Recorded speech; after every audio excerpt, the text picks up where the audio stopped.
Hello, everybody.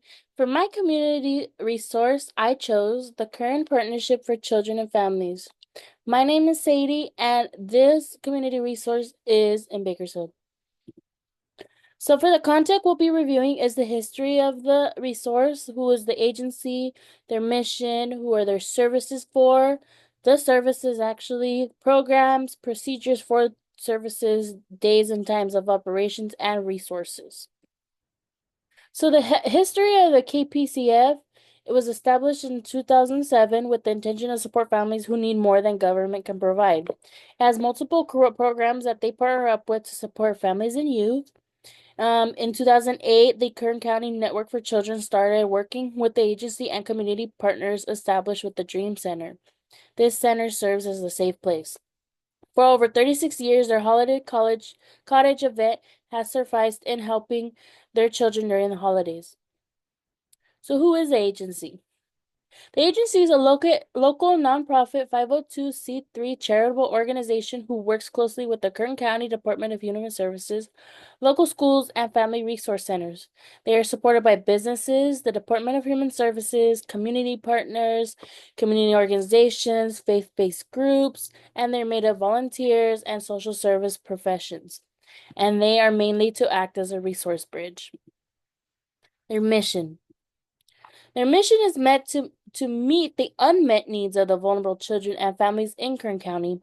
They help through the resource distribution and direct aid. They believe that businesses need a strong community to succeed, and unlike government agencies, they respond very quickly and flexible for their urgent needs. When the government usually steps in, they are only given the basics. Within their community, there's about a third of people in Kern County in general that receive public assistance through the Department of Human Services. With that, families can qualify with cash assistance that can receive up to $500 a month for housing, utilities, clothing, and food. Their main focus is foster care and the support that they need. They offer gift cards, rewards to foster youth graduating as incentives from high school, college, or vocational programs.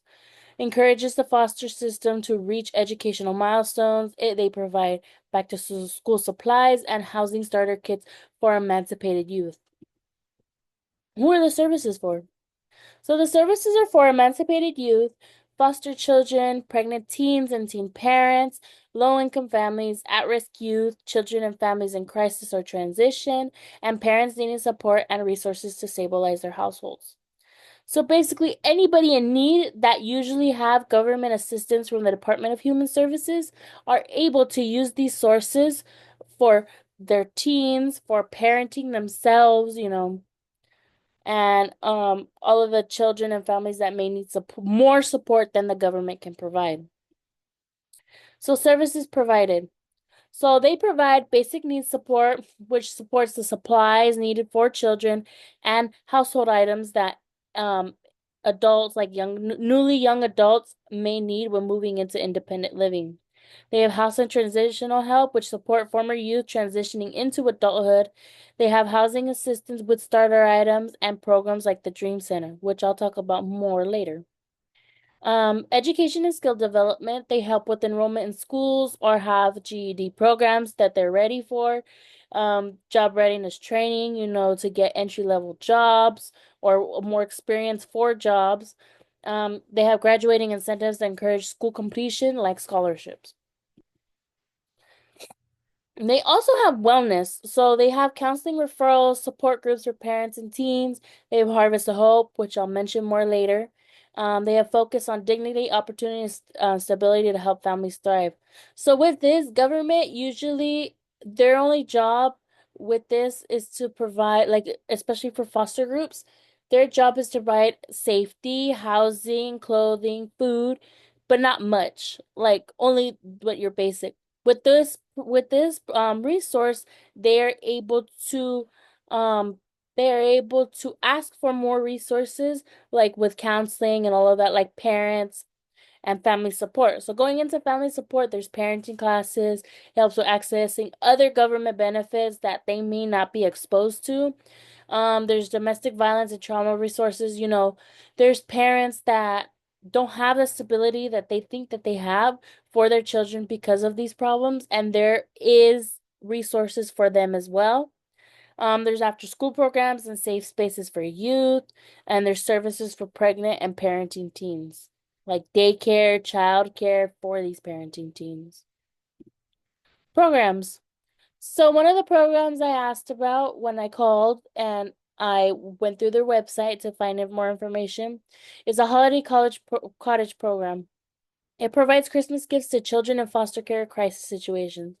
You may see like on the internet, maybe TikTok, maybe Instagram, where they have the angel wish list around Christmas time. This is basically about the same thing, but only for Kern County.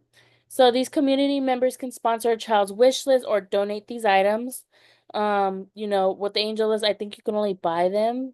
I'm not sure though. With this, you could donate. You could um you could just buy a list of things and donate them specifically, not or you could sponsor a child like completely. And then there's over 1,200 children that are served each holiday season, and annually these funds are due before December. That being said, you can just donate money, or you could donate toys, you could donate clothes, unused clothes, obviously, and all of that sorts. And then the Harvest of Hope Garden. This goes back to the Dream Center too. This is part of the Dream Center. It's a children's garden located at the Jameson Children's Center, which is also the emergency shelter. It teaches the kids about gardening responsibility, their nutrition, and it's used for healing and therapeutic states for youth. So, even though these are accessible to all people, um, the kids are able to go in the garden while inside is mostly for teens, even though children can join too. And they're allowed to use it as a therapy space. There's therapists there, there's people to help, for any problem that you may have. So procedures for services, you can contact them directly with their phone, their mailing address, and their website. You are able to ask for specific inquiries about programs. You can reach out to the Family Resource Centers, the FRCs. They offer case management and emergency assistance that the government might not give you. And the way to do that is to identify your nearest FRC. You could contact them, ask them about their availability, resources, and procedures. They may ask you to complete forms online or print them and bring them, and some may require you to attend meetings about what may happen. Now, the days and times of operations, there's no specific hours. These are 24 hours, 7 days a week services, or at least I think they are. They do strive to work even on holidays, even on New Year's, even on days that people may not usually work. But the Kern County Department of Human Services is Monday through Friday from 7:30 a.m. to 4 o'clock.